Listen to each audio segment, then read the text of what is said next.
we start talking about ROI, I'd like to start with Sydney, representing clients. And I'd like to say, Sydney,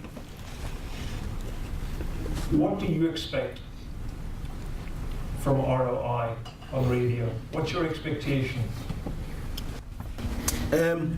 I think we need to make a distinction between ROI and operational effectiveness. Yeah.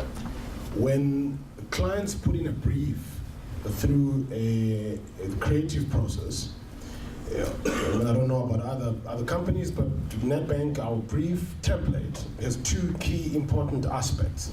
The one is measurable business objectives that we want to achieve. So it could be we want to increase acquisition of clients by X. The other one is measurable marketing objectives. We want to change, imagery attributes from X to Y. And that process, that brief goes through to the lead agency, come back with the comm strat, the media agency gets involved, strategy, planning, etc., goes into market.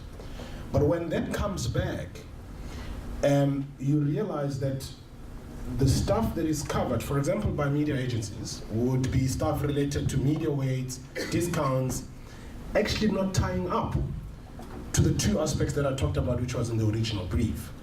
And those things I call operational effectiveness. But you want the people at the back end of the value chain to take as much ownership of the original objectives as clients would. So for me, ROI are the measurable marketing objectives to change in terms of what we want to do in the marketplace, in terms of acquisition of clients, retention or cross-sell, or something to do with changing the image of the brand. And I want everyone in the value chain to be able to take ownership of that aspect. For me, that's ROI. I'm going to stay with you, Sydney. Why do you think the media agencies don't keep the objectives in mind when they're preparing their strategies? You mentioned you want awareness to increase or acquisition to increase. Why do you think they don't talk that language? I think we are responsible. I think the value chain is managed in silos or chapters. So the clients, would worry about achieving specific things, but don't connect the dots in terms of what the rest of the stuff in other chapters impact the very same objectives. So I think as clients, we drive it by not asking for it, by allowing the media agencies, as an example, in the value chain, to report on aspects that they manage in a silo way, without looking at the whole and saying, are all these parts a sum of the whole, collectively together? And Chris, from your point of view, we were talking a little bit earlier about ROI. When you get a brief through for a radio campaign, do you find that the expectations of the client are articulated, or are they quite vague? Or well, I don't want to finish my sentence.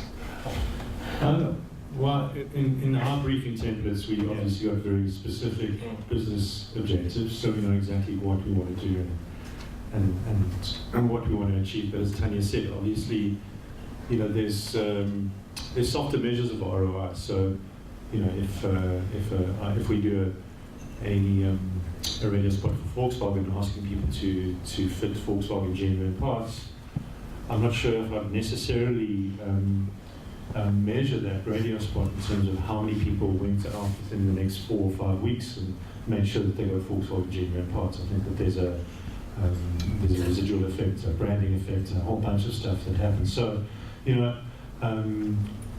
but I think that we do take responsibility for that. And then, in Michael's talk this morning, we saw that probably the single biggest variable in effectiveness or measuring ROI for radio is the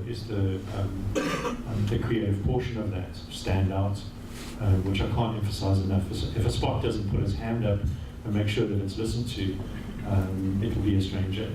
So, and I think that so we're very aware that your creative is the big magnifier, I think, in radio. I think everything else, when you measure one spot with another, is constant. If you put one spot in the same place as another, and it's another spot with the same weighting, you're getting exactly the same thing. So creativity is the massive differentiator, so we understand that responsibility implicitly. Okay, but in the creative briefs that you get, the objectives are quantified, and you get feedback after the campaign to say, this campaign worked, it delivered on the expectations of the campaign. Do you find that that's fed through to the creative people, or do you think it stops at the media people? No, I mean, it depends. If I use Volkswagen as an example, because we do a considerable amount of radio with them, we get sales figures constantly on the brands on which we're working. I think that one of the difficulties of measuring ROI with radio is it's often used as a complementary medium. So there's a whole lot of media activity that's happening at the same time.